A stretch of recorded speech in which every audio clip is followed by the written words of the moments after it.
आज का ये वीडियो दोस्तों जेक बोर्ड के क्लास 10 के सभी विद्यार्थी के लिए दोस्तों very very most important video होने वाला है, ठीक है। क्यों दोस्तों आज की इस वीडियो में हम लोग देखने वाले जो आपका 22 मार्च को हिंदी का एग्जाम है दोस्तों, ठीक है। उसके लिए आज की इस वीडियो में हम लोग जो 40 ऐसे मोस्ट इंपोर्टेंट एमसीक्यू प्रश्न को सोल्व करने वाले हैं जो आपके हिंदी के पेपर में दोस्तों 22 मार्च को डायरेक्ट आपको हिंदी के पेपर में देखने को मिलने वाला है। तो दोस्तों वीडियो पर अंत तक बने रहिएगा और जितना भी दोस्तों उनको जरूर शेयर कीजिए और अगर दोस्तों चैनल पर पहली बार चैनल को सब्सक्राइब करने के साथ साथ बेल नोटिफिकेशन को ऑल पे सेलेक्ट कर लीजिएगा। चलिए दोस्तों आज का ये शानदार वीडियो को स्टार्ट करते हैं। वीडियो पर अंत तक बने रहेगा और जिस प्रकार से समय 1.5 घंटा है दोस्तों, जिस प्रकार से पूर्णांक 40 नंबर का, जिस प्रकार से सावधानी पूर्वक सभी विवरण और एमआर शीट पर भर सेम इसी प्रकार का दोस्तों आपको एग्जाम में देखने को मिलना है। तो चलिए आज का ये शानदार वीडियो को स्टार्ट करते हैं। बोर्ड एग्जाम में तालिका मार चाहते हैं और 90% पार लाते हैं, ठीक है। देखिए दोस्तों सबसे पहले आपको जो यहाँ पर खंड का रहेगा, ठीक है। खंड का में अपठित बोध रहेगा, अपठित बोध को कुछ प्रश्नों का उत्तर दे दीजिएगा। चलिए हम लोग पढ़ते हैं और बोर्ड एग्जाम में 90% पार लाते हैं। कहता है गद्यांश दोस्तों कि मनुष्य जन्म से ही अहंकार का इतना विशाल बोझ लेकर आता है कि जिसके दृष्टि सदैव दूसरों की बुराइयों पर ही टिकी रहती है।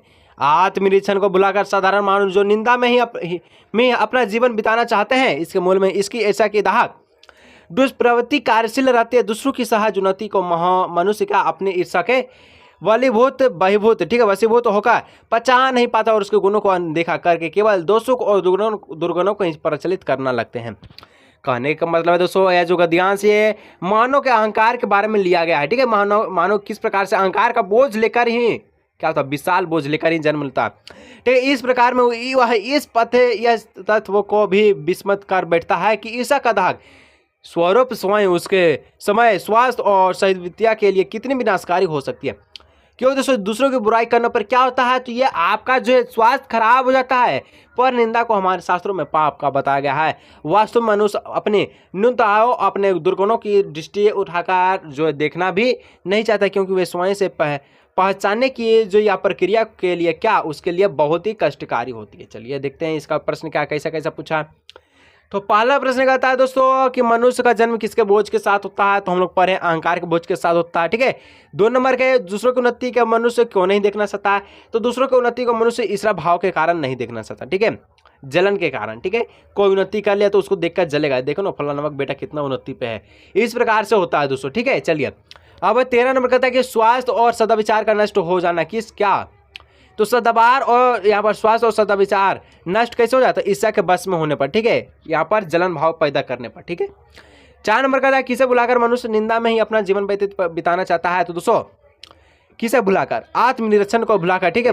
5 नंबर का है उन्नति का विलोम शब्द क्या होता है, उन्नति का विलोम शब्द होता है अवनिति, ठीक है। चलिए नेक्स्ट दोस्तों पद्यांश दिया गया है। कहता है पद्यांश की नभ में उग गई आलो, ठीक है, नभ में उग आई लो, ठीक है। क्या क्या लिखा, ठीक है। रंग भरी रेखा एक टेरी से जिसको हम इंद्रधनुष कहते हैं, उमर घुमर कर कभी बादलों या बरसे है, महक उठती धरती है, फूल पत्ती पौधे सब सरसे हैं, जीवन में इसी तरह दुखों को घटनाओं का अंधेरा है, इसके पीछे भी शायद रंगों का घेरा है, इसकी आशा के तर्क पर दुख और दाह हम सहते हैं, जीवन में इसी आकर्षण को इंद्रधनुष हम कहते हैं, इंद्रधनुष हम कहते हैं।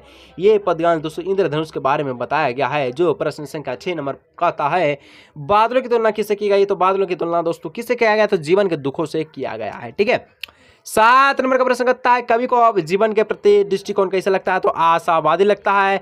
8 नंबर कहता है कि जीवन का इंद्रधनुष कैसा बनता है, तो आशा निराशा के कारण बनता है, टेरी मेरी आशा निराशा, टेरी मेरी आशा निराशा, ठीक है।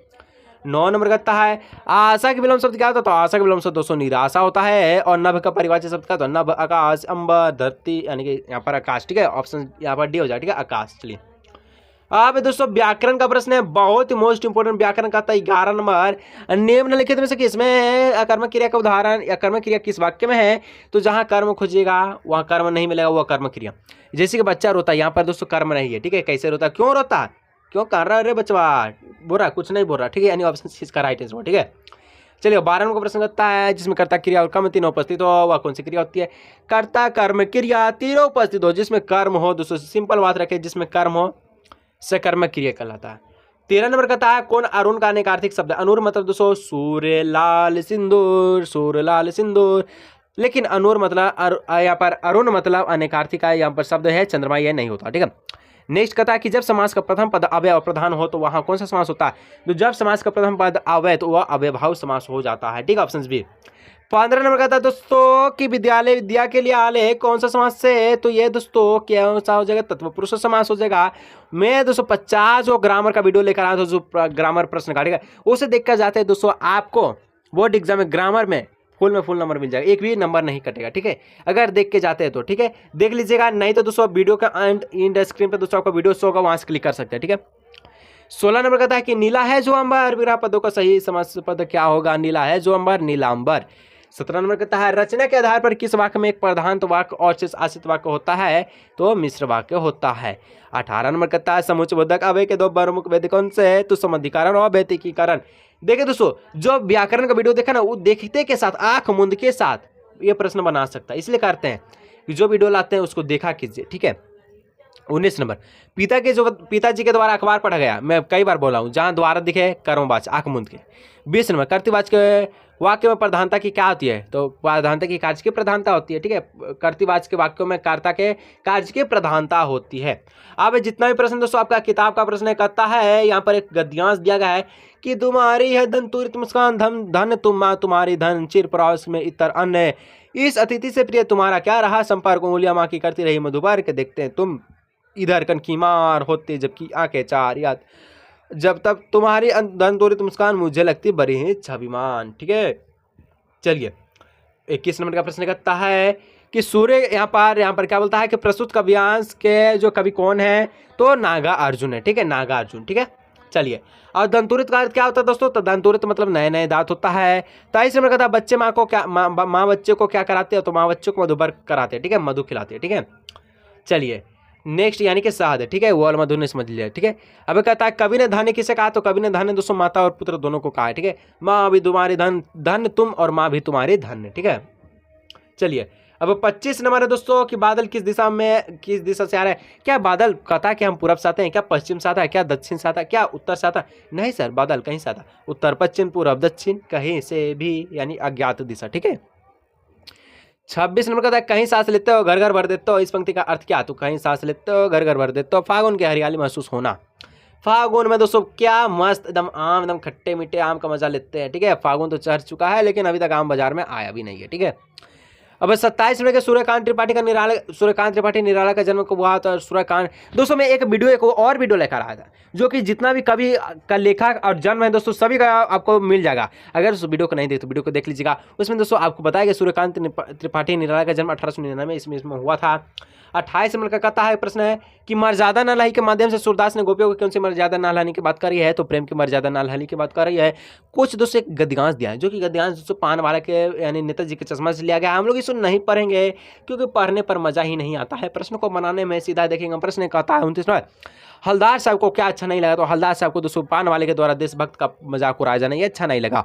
30 नंबर कहता है बूढ़ा मरियाल से लगना आदमी कौन था जी, बूढ़ा मरियाल से लगना आदमी कौन था, और इसका जवाब नीचे सभी का कमेंट्स में आना चाहिए। काफी यहाँ पर दोस्तों एक कितना हल्का प्रश्न है, तो बूढ़ा मरियाल से लगना आदमी कौन था, नेताजी के जो मूर्ति पर चश्मा कौन बदलता था, बस उसका राइट आंसर होगा, बता दीजिएगा।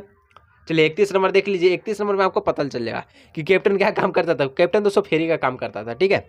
चलिए यानी कि चश्मा बेचता था, ले लो चश्मा चश्मा चश्मा, ठीक है। चलिए अब हलदार साहब पान वाले से क्या जानना चाहते थे, कैप्टन के बारे में जानना था, ठीक है, कैप्टन के बारे में, ठीक है। चलिए अब 33 नंबर कहता है कि लेखक बाल गोविंद भगत के किस विशेषता पर अधिक मुग्ध हो गए हैं, तो मधुर गान पर, ठीक है।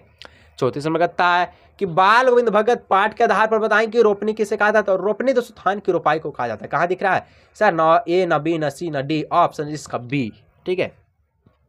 35 कहता है बाल गोविंद भगत की संगीत को लेखक ने क्या कहा, तो जादू का, जादू है या जादू कैसा है ये जादू। चलिए अब 36 कहता है कि बाल गोविंद भगत कौन से माह में प्रवृत्तियां शुरू करते हैं, तो कार्तिक माह में, कार्तिक से लेकर फागुन तक, ठीक है।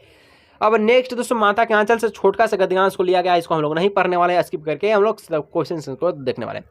प्रस्तुत कहानी यानी माता के आंचल का लेखक कौन है, शिव पूजन साहा है। लेखिक माँ काजल कहाँ लगाती थी, नाभि और लीलार में लगाती थी। माँ चोटी में लेखक को क्या बांधते थे, फूलदार लट्टू। आज की इस वीडियो का लास्ट प्रश्न है, जो वीडियो को लाइक चैनल को सब्सक्राइब नहीं किया है कर लीजिएगा, ठीक है। कहता है प्रश्न 40 नंबर की कि लेखक किसके गोद में सिरकते सिरकते बाहर निकलता है, तो बाबूजी की गोद में, ठीक है। ऑप्शन यहाँ पर 20 का राइट आंसर होगा। तो दोस्तों आज का ये वीडियो को हम लोग यहीं रखते हैं। अगर वीडियो अच्छा लगा तो वीडियो को लाइक, चैनल को सब्सक्राइब कीजिए। मिलेंगे दोस्तों हम लोग इस तरह और भी नए वीडियो को।